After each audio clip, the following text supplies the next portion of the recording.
Well, it's the first day of spring, so you know what that means. Oh, and today, you see, it's the warmest day of the year. Yeah, it's spring.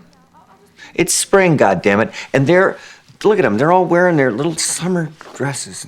Just, That's right, we're also in the middle of Lent, which, for anyone who does not know, it's 40 days and 40 nights of giving up what you like the most. And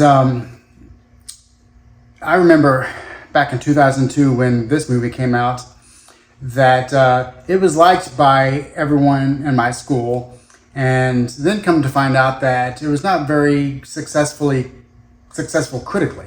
And even nowadays, I don't know how known it is, which is somewhat surprising, but then again, also not really too surprising, based off of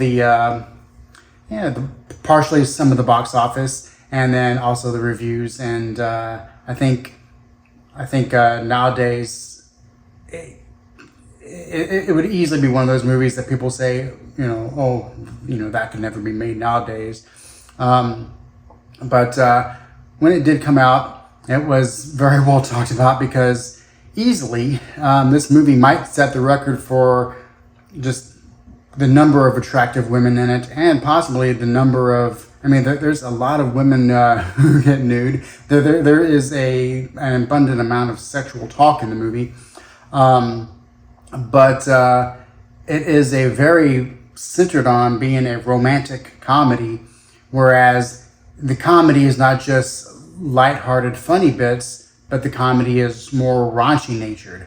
And I think a lot of people had and would have a hard time being able to see both sides of the movie and accepting both of them. Personally, I like that it feels refreshing.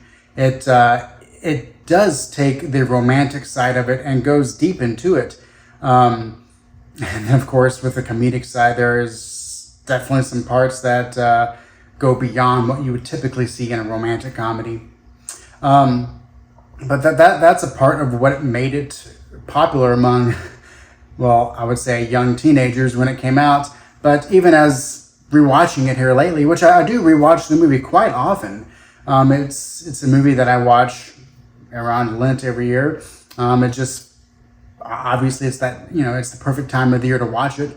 But I like both aspects of it greatly, and I think once you either know what you're going to be getting yourself into when you watch it, or if you can just if you're the type of person who can accept the extremes that the movie does go into as far as really focusing on the romance part of it, which I know a lot of movies, especially movies that try to push the comedic side, they typically don't want to push too much romance into it. Then it might seem like it could bog down the comedy and maybe slow down the comedy, which, yeah, that's going to happen. But to me, it's perfectly fine because it works. The chemistry between the two lead characters is there. I've always been a fan of Josh Hartnett. I remember seeing him first in The Faculty, and then just soon after, it seemed like he was in just a lot of really, really great movies. And here he is fantastic. And he's surrounded by a huge cast, but he's able to stand out as the lead. And yeah, talking about that cast, you have lots of different characters adding their own flavor to his character journey throughout. You have his roommate, who is pushing him towards just having fun, just forget about an ex that he broke up with 6 months ago. You have his coworkers who talk to his roommate, and they share information back and forth, and they start what would you call it, like the whole poll, I guess. It's not really a poll, but the whole aspect of the movie is, him giving up anything sexual for 40 days and 40 nights. Well, certainly some money can be won if you can guess the particular day that he might break his vow. And, it creates lots of hilarious moments because you have the people who wants to cash in on that success, whether it's a woman trying to seduce him or, awkward moments with his parents, or some of the best parts of the movies with his boss, Griffin Dunn, who comes in and wants to, he decides to do the vow himself to try and maybe make his wife more interested in him sexually. There's a lot of moving parts, and then you have the base of the romantic side of it, where he meets a girl at a laundromat, and he has a hard time talking to her at first because he knows what talking to an attractive girl will eventually lead to. When they do decide to talk and go on dates, he has to awkwardly act not interested in, going up to her apartment and things like that, which of course makes her wonder about him. And nowadays, they could have fun with the storyline because, she's totally single and open to give him as many chances as he can, although it barely works out in his favor because, she has to obviously go several weeks without anything from him, from a sexually emotional side of the situation. And, not a lot of women would do that. Unless you are in the mindset of waiting until marriage or something like that. Obviously, it's not his natural mindset, and it's not hers really either. She's not trying to get after him on the first date, but she does want things to move forward a little bit, or else you fall into the trap of just becoming friends and then having that fizzle away. So all that is really, really interesting, and the scenes with her and him really add levity to the entire situation of the movie. And without those being in there, I don't think the movie would be as good as it is. People would like it and think it's funny, but I don't think it would be viewed as a romantic comedy classic, even though that's not really what it's viewed as. So hopefully more people see it in the future. Really everything works. I honestly don't know what is bad about it.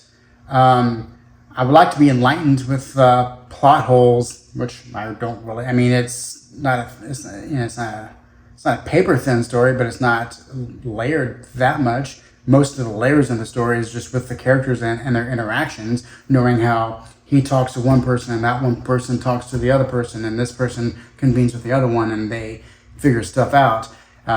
There's multiple instances of the movie where he learns information second or third hand. And I really like how all these characters play important roles throughout. Even 10th level characters in the movie has little character arcs throughout that really show different sides of romantic relationships and how different people treat situations differently.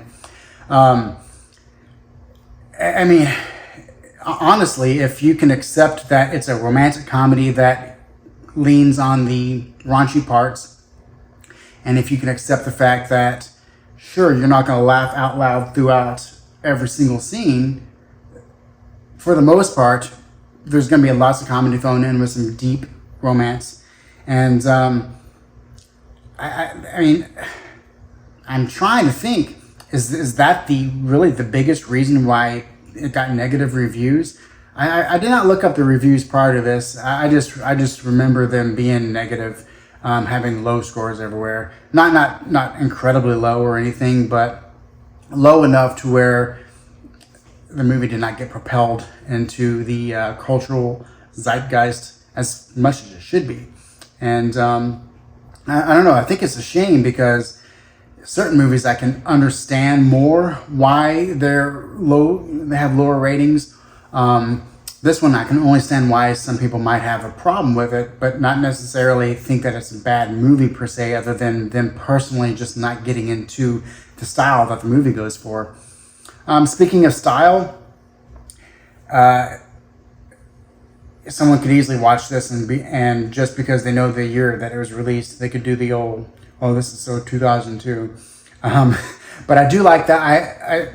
I really like how, yeah, it is a 2002 movie. So, yeah, the music in it, the clothing styles, the technology, sure, all that's going to be 2002. But I really like that aspect because the romance portion of it might even be considered a bit of 2002. I mean, throughout time, there's always going to be, people wanting to be romantically involved with one another. I mean, since the beginning of movies, there's been relationships explored, but the way that this relationship is explored is not only with them two meeting up and trying to figure out how they can last for throughout his 40 days, but using the technology, the emerging technology of 2002 to reel in how things play out. So it's not just technology being on the screen just because it happens to be that way. I mean, he works for a .com company. She works for an online company. So yeah, there's lots of new technology showing a new way that people are communicating. Even though it's different nowadays, you can take a look at it and be like, well, this movie can translate to the technology of today almost exactly the same way, pretty much. But it's the romance side. It's not the technology side. It's the romance side that would be different today. And it would be interesting to see. I don't think that this movie would ever be remade, but it would be interesting to see how it could be remade today and show some realities of maybe how people, especially younger, early 20s people, trying to fit into the romantic lifestyle with the inhibitions that our lead character in this would put on himself, how that just would be. I mean, he wouldn't be able to meet someone right away. He would have to somehow. I mean, it would just be really interesting to see how it would play out today. And I like that aspect of the movie. How so many movies you can be like, well, we could remake this today, and well, the technology would change the movie because now characters have cell phones and they couldn't do that. So we'd have to figure out a way to make them not be able to use their phone or not be able to access the internet or something. Yeah, and how none of that would really be affected from this movie till today. But like I said, the romance side would be affected, and that goes to show how the movie's not trying to set itself in a particular time. To me, it's everlasting because there's always going to be, like I said, there's always going to be romance, but there's always going to be comedy. There's always going to be raunchiness because raunchiness, and I don't think anything is out of the possibilities at all in this movie. But the raunchiness, whether you see it in movies or not, which we don't see too much of nowadays, but it's always there in real life in one way or the other. So yeah, so I think it does have a timeless factor about it, and I wish it could reemerge soon and become maybe a little bit more discovered because it's not that old of a movie, considering how many people in their 30s and 40s and even older at this point would have seen that when they were younger and probably still recall it. That they still recall the scene where he's just looking around and sees women with their tops off everywhere, or he's in a dream where he's just in a cloud of breasts. And it was something that got a lot of people excited when they watched it, and then yeah, they were just let down because there was just too much romance in the movie. But if you've never seen it, hopefully this gives an opportunity to kind of prepare what you're getting into. And if you have seen it, maybe revisit it. Maybe if you didn't like what you saw when you first saw it, maybe you can appreciate that side of it more now. Just don't say, "Oh, that's so 2002," because I hate when people, especially people who've never lived in a generation, can take a look at a movie and say, "Oh, that's so 1990" or whatever. I don't like that. But let me know what you thought about it. If you didn't like it, was there something other than the direction that the movie took that you did not like about it? Is there something that I missed? Because on the whole, I don't really find anything bad with it, really, whatsoever. It's a bit of a longer movie, but it flies by. I wish there was more to it. I could just spend more time with all these characters, and I mean, it's one of those movies. I can see a 3-hour cut of this that explores several of the side characters a little bit more and be perfectly happy with it. I mean, obviously that would not be possible back then or now, but it would be fun, I think, just to, and that just goes to show you how deep the movie is with all of its characters and the way it looks and the way it feels and everything. Yeah, the only thing that a remake would do nowadays is the opening video.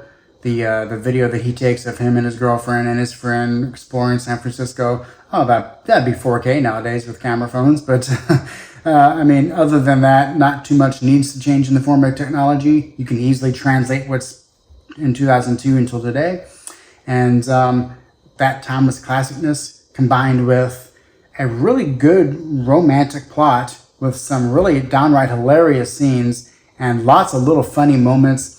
The way characters say things, just the look and feel of the movie, the Josh Hartnett easily just being great. I highly recommend it, especially throughout this time of year.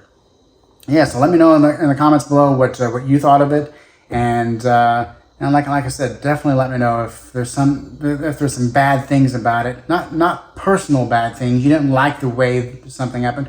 No, just let me know if there's anything that you remember being terrible about it, as far as plot holes or just things that didn't make sense. Because I think the movie's very tight when it comes to that.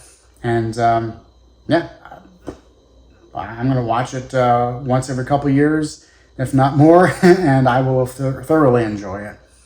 But until the next one, I'll catch you later.